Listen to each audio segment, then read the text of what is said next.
You can't name one fighter that's making crazy money and getting all the opportunity and has no popularity. Name one. But I bet you can name one fighter that's making crazy money and ain't that good in the boxing ring. He's just not the one you want to watch. But he got one thing right, and it's not like waking up.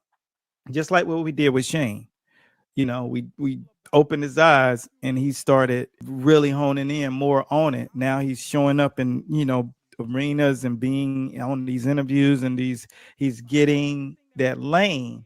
Now, Yeah, he's got a big fight coming up too, I think.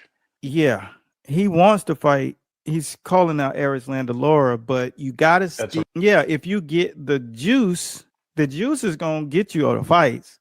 You name me a fighter that's making millions of dollars and getting crazy opportunity and is not popular.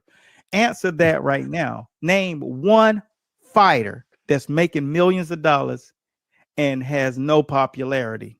well.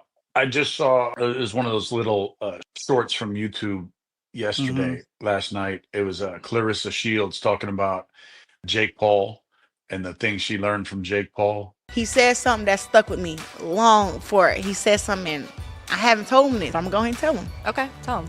That man said the reason he's able to come from YouTube and make all this money is because he had 1 million subscribers on YouTube. Yeah. Do you know how all the hard work I put in it, and then you gonna tell me that all I have to do was go to YouTube? Like, no. And then all my YouTube fans would follow me to boxing? No. And they would fill up these arenas to come see me. It was like he basically gave you a shortcut, but he's making money off of it. And that's something right now that women's boxing is fighting for. It's like equal pay, equal rights, equal money, equal fight time. Mm-hmm. And I'm like, okay, bruh, I'm at 90,000 subscribers now. He told her, he's like, the key to the success was the fact that he was a YouTuber with freaking whatever 10 million subscribers. Yeah. That's what that those subscribers, that following followed him to boxing. It wasn't his skills. And she's like, she looked at her subscribers, her followers on YouTube, and she's like, I need to get my stuff together because that's where Mm-hmm. the money comes in, and the other Mm-hmm. side of the game in Mm-hmm. boxing. And she was kind of blown away at that piece because most people are looking at it from a Yeah. standpoint. Yeah. They're looking at it from the skills pay the bills and this and that. But Mm. now in today's you have to have eyes on, and people have to see you first. Does it bother you sometimes being a professional boxer when you see people who are social media stars starting to get into boxing? It doesn't bother me, no, because that's their lane, I'm a 15-time world champion. I can be mad at Jake Paul for getting his coins, but he do piss us all off with some of the opponents that he picked. Picking a fight against Mike Tyson just really grinded my gears. It really did. Knocking out basketball players grind my gears. It gets on my nerves. But hey, he's doing his big one, so congrats to him. You have to have the social media presence in Mm-hmm. order to make this game work at whatever level, whether it be athlete or Mm-hmm. coach. So Jake Paul calls Claressa Shields a loser. Claressa Shields is nothing but a winner who actually fought real people in her weight class, in her own age, in her own sport, and then goes over to MMA and tries to tries to win a world title. That's not a loser. That's a winner. Okay. When are you going to start fighting somebody your own fucking age, your own weight, that actually fights in your own fucking sport that you're claiming you're in? Shut the fuck up, you goofball. Dude, for you to call Claressa Shields a loser is fucking unbelievable. Yeah, and the reality is Eddie Hearns cannot see a guy with 10 million followers. And so he got to favor that person over Shakur Stevenson. He can't choose a guy with no formula to get eyes on them. He can't not see that. These individuals have been groomed in such a way that if you build a following of 10 million people, which once you start growing, it's just a matter of time before that happens when you get to your first 100,000 people, which is really, that tells a promoter you're serious. 100,000 followers, that's real. And they know then it's just only the sky's the limit. So the goal is get up to that 100,000. And if you really are in boxing, you can get 100,000 followers within a calendar season, literally. You just have to know the strategy and to do that. And then it's just a matter of showing up at events and keeping people enthralled. But they are buying into you.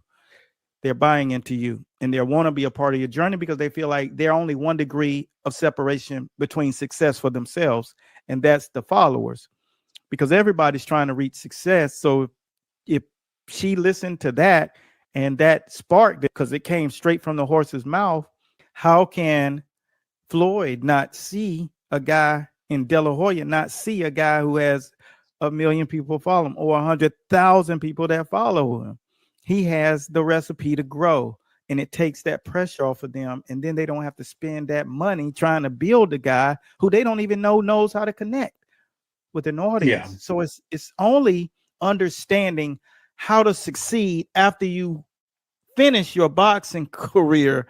You already had a brand and you don't depend on it. And that's what our entire focus is to show everybody literally how to be a boxing star, but not rely on boxing to develop and say who you are, because you got a message outside of the boxing. And ask guys like Andre Ward and Darrell who've done it and now realize when you come out of boxing, if you're not willing to create an identity, you can be in pro football or basketball. It doesn't matter. If you don't create an identity, then once that's over, it's over for you. That's why guys go broke. And now you're somebody like Jake Paul. It's venture after venture after venture after venture, whether he boxes or not. So enjoy the best of both worlds and learn how to do that. And you see that with that young Nyquil. He's like, Oh yeah, I use him as an example. He's just a teenager. He's got over 100,000 followers, and he's popping. So it's it can be done at all levels. It can be done at all levels. It doesn't matter who you are. You just have to be proactive. There's some boxers that you look up to. Definitely Benavidez, Gervonta Davis. Shout out to him. I want to be his lefty. Teofimo is really good. Inspiration to work.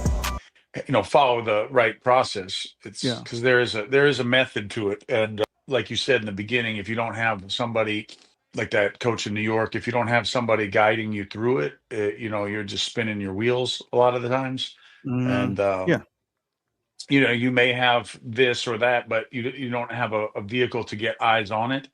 And it doesn't happen overnight, but it happens. Yeah. You It just have starts to, happening stick with it instantly. and follow the process.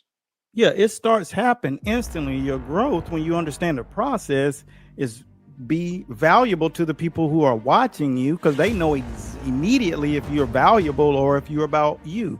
That's why I say you can't be putting out look at me content.